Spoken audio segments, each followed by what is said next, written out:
Okay, this morning we're working on a pure species. This is Protomelas frenestratus, also called tiger, because the females at least are striped. The males tend to have a yellowish, kind of a yellow melon color body.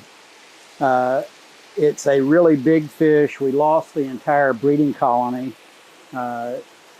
Looks like we probably had 60% survivability, you think, Susie?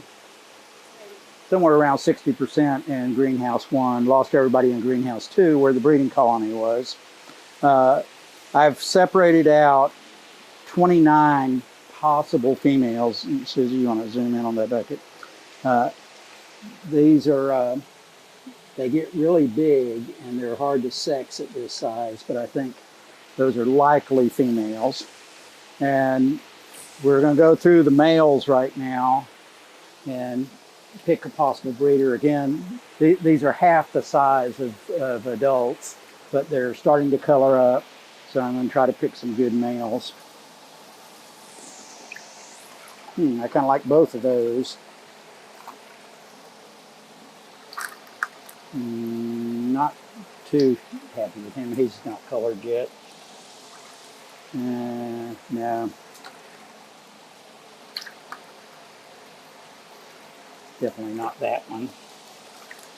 None of those. None of those. They're probably a good fish. They just haven't colored up yet. That's a little male that's coloring early. Nope. Okay, neither one of those. Okay, so I've gotten it down to 4 fish. With only 29 females, I'm probably going to do only 2 males. So let's do a beauty contest here. I like both of those. Let's see if we can get them all at once. You don't like the big one, but he is big, and that's an advantage. We'll put him over there and come back to him. I really like this guy. Okay, let's look at these two and compare. I like him. Let's compare the little one to the big one inside. Of course, trying to pick the best color at this age is really difficult. These are 5-month-old fish. Okay, I like those two better than that big one, so we're going to go that way. The females are small. So let me look at this fish. I think I may have, no, I think that's going to be a female, judging from the head. Okay, well, we're rebuilding this breeding colony, and we've got a bunch of youngsters, so we'll have some fish to sell in a few months. We can start selling little ones shortly, and we'll be listing fish on our website, goliadfarms.com, fairly soon. Before I go, let's talk about selecting breeders for pure species. You just saw me select 2 little males I like.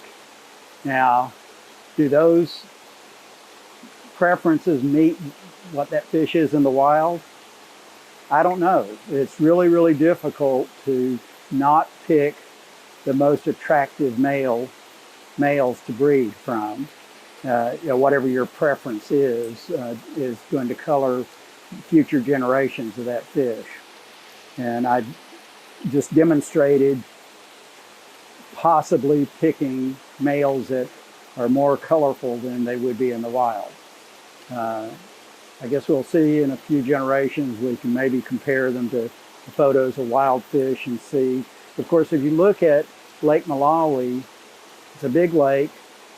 A particular species might have, say, 200,000 fish. Somebody goes and collects 200 of those. You've already selected a small fragment, a small sliver of the genetic pool, the gene pool for that species.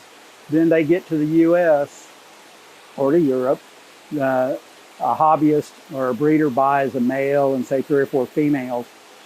Already that's another smaller slice of that small slice. And as they get distributed around, that continues to happen. And if somebody has a fish that everybody likes. It looks good. Probably doesn't really matter whether this looks the same as a fish in the wild. It's going to end up doing well. It's going to win prizes at shows, and it's going to get a bunch of females. And you've shifted the gene pool toward that coloration, that fin type, that size, whatever you're selecting for. Anyway, good fish keeping.